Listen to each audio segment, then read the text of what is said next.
สวัสดีครับผู้ฟังทุกท่านครับพบกับรายการรักสิ่งแวดล้อมทางสวทแพร่ FM 91 เมกะเฮิรตซ์ครับเช้าวันพุธที่ 23 เมษายน 2568 ครับวันนี้มาช้านิดหนึ่งนะ มีภารกิจนะครับนะพอดีนะเรื่องของสัญญาณอินเทอร์เน็ตนะวันนี้นี่ทาง NT นะส่งช่างเทคนิคเข้ามานะดูแลนะเพราะมีข้อขัดข้องมา2-3 ครั้งแล้วนะ หาสาเหตุนะครับนะแล้วก็ทดลองอยู่เนาะนะครับนะก็น่าจะกลับเข้ามาทำงานได้แล้วเนาะสำหรับสัญญาณอินเทอร์เน็ตนะครับนะเดี๋ยวนี้นี่ถ้าไม่มีสัญญาณเน็ตนี่เหมือนกับอะไรขาดอากาศได้ว่า จริงๆเนาะเพราะภารกิจหน้าที่การงานบางส่วนก็ต้องใช้ระบบออนไลน์นะครับนะระบบออนไลน์เรามีไม่รู้ว่าเราไปสร้างเงื่อนไขแล้วเราจำเป็นเองหรือว่าอะไรเนาะ มันกลายเป็นความจำเป็นในชีวิตบางอย่างนะครับนะจำเป็นต้องมีจำเป็นต้องใช้นะถ้านับถอยหลังไปสัก10 กว่าปีเนี่ยบางคนมือถือยังเป็นรุ่นกดปุ่มอยู่เลย เพิ่งกดปุ่มจออะไรที่เป็นจอเล็กๆเนาะการพัฒนาทั้งเทคโนโลยีต่างๆเข้ามานะบางทีมันก็พัฒนาแล้วก็บังคับให้เราใช้นะเราไม่ใช้มันก็ไม่ได้เนาะยกตัวอย่างเนี่ยระบบการเงินการทองที่โอนผ่านกันทั้งหลายเนี่ยนะวันหนึ่งนะก็ต้องเปลี่ยนโทรศัพท์นะเทคโนโลยีมันบังคับให้เราต้องเปลี่ยนนะถ้าไม่เปลี่ยนคุณก็ใช้แอปที่โอนเงินเขาไม่ได้นะครับนะเขาต้องพัฒนาแอปให้มันอะไรต่อสู้กับโลกมิจฉาชีพเนาะโลกที่เขาแฮกทั้งหลายนะมันก็เหมือนกับนักมวยเหมือนกันเนาะ ต้องต่อสู้กันไปเนาะอีกฝ่ายหนึ่งฝ่ายธรรมะอีกฝ่ายหนึ่งอธรรมเนาะนะต่อสู้กันไปนะก็ต้องเรียกว่ามีการพัฒนาไปข้างหน้านะครับนี่เล่าให้ฟังเนาะพอดีเข้ามาช้านิดหนึ่งนะมัวก็ติดตามภารกิจนะทางด้านอินเทอร์เน็ตอยู่นะครับวันนี้กลับเข้ามานะเห็นเรื่องของความร้อนเห็นตั้งแต่เมื่อวานละนะเมื่อวานก็พูดถึงเรื่องนี้มันบอกว่าอุณหภูมิเนี่ยมันขึ้นมาเนี่ยนะยังดีตรงที่ว่ามันถ้าสถิติเทียบกับปีที่ผ่านมาเนี่ยผมว่ามันน้อยกว่านะปีที่ผ่านมาเนี่ยเอาเรื่องเลยนะช่วงเวลาเดียวกันวันเดียวกันเนี่ยนะของปีที่ผ่านมาเนี่ยนะปีนี้นี่ร้อนสุดอย่างที่บอกเมื่อวานนะลำปาง ลำปางไม่ใช่หนาวมากอย่างเดียวนะร้อนมากด้วยนะลำปางที่อำเภอเถินนะเดี๋ยวบนจุดนี้แถวอำเภอเถินเนี่ยจะเป็นประจำนะอุณหภูมิที่มันสูงเนาะนะแถวอำเภอเถินทางอะไรทางจังหวัดต่อไปทางเม็ดทางจังหวัดตากเนี่ยนะก็จะมีบางอำเภอที่ค่อนข้างร้อนขึ้นมานะครับนะนั่นคือสิ่งที่มันเกิดขึ้นนะครับนะอากาศก็เริ่มร้อนขึ้นนะครับนะดูแลสุขภาพร่างกายกันครับวันนี้พบกันเช่นเคยกับช่วงเวลาของรายการรักสิ่งแวดล้อมท่านผู้ฟังที่ติดตามรับฟังอยู่ครับอยากจะฟังเพลงบทเพลงเพื่อชีวิตก็สามารถที่จะแนะนำได้ครับทางโทรศัพท์0545235516ครับนะแฟนเพจพิมพ์คอมเมนต์ไว้ได้กับช่วงเวลาของรายการรักสิ่งแวดล้อมครับ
9:37 นาทีครับวันนี้เลือกงานเพลง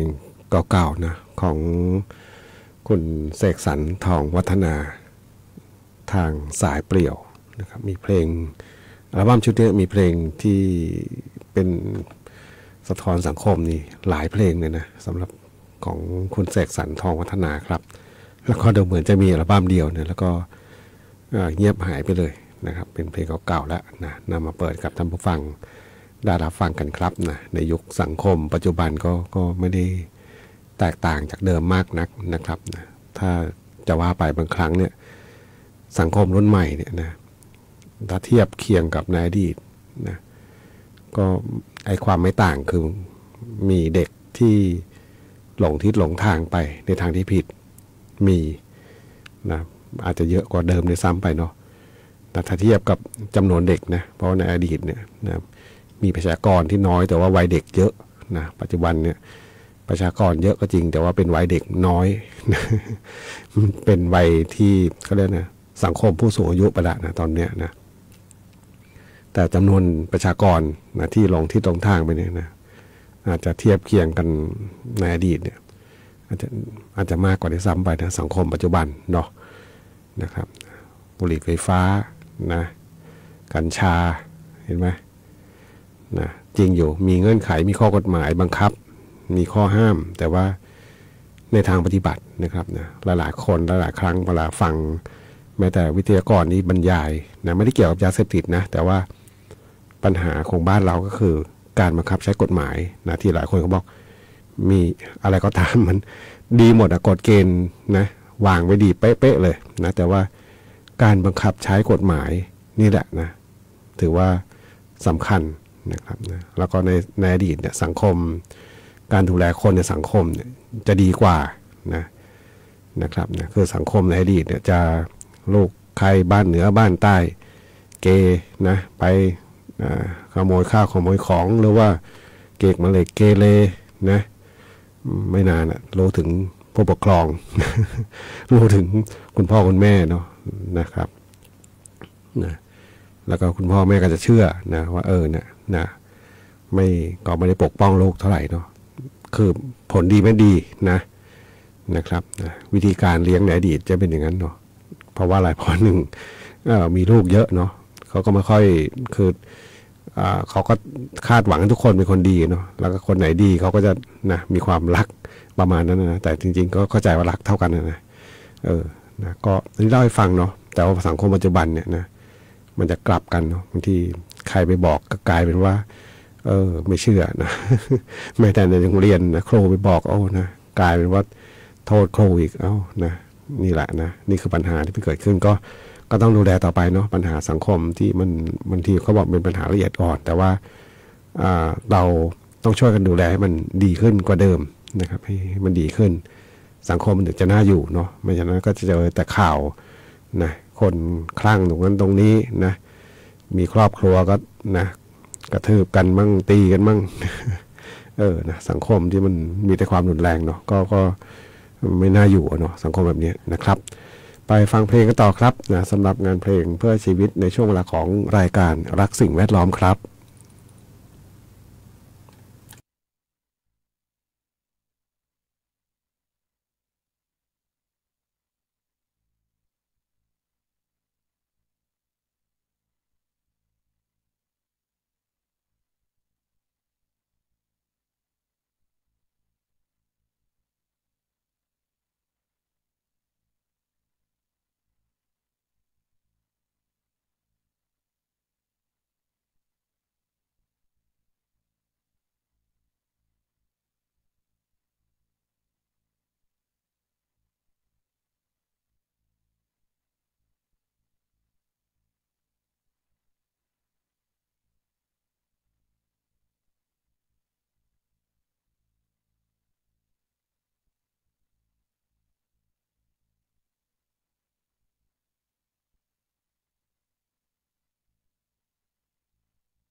บทเพลงรั้วทะเลของคุณแอดคาราบาวครับนะไปเที่ยวทะเลก็มีแต่ความสุข นะบางคนบอกอยากไปเที่ยวทะเลนะอากาศร้อนเนี่ยนะทะเลก็ร้อนนะไม่ร้อน แต่ว่าทะเลต้องเล่นตอนก็ได้มีเช้ากับเย็นเนาะแต่ว่าบางครั้งก็นะด้วยหาดทรายหลายๆที่นะครับนะปัจจุบันนี้บางคนก็บอกมันก็ไม่เหมือนเดิมแล้วล่ะเนาะโรงงานอุตสาหกรรมไปตั้งมากขึ้น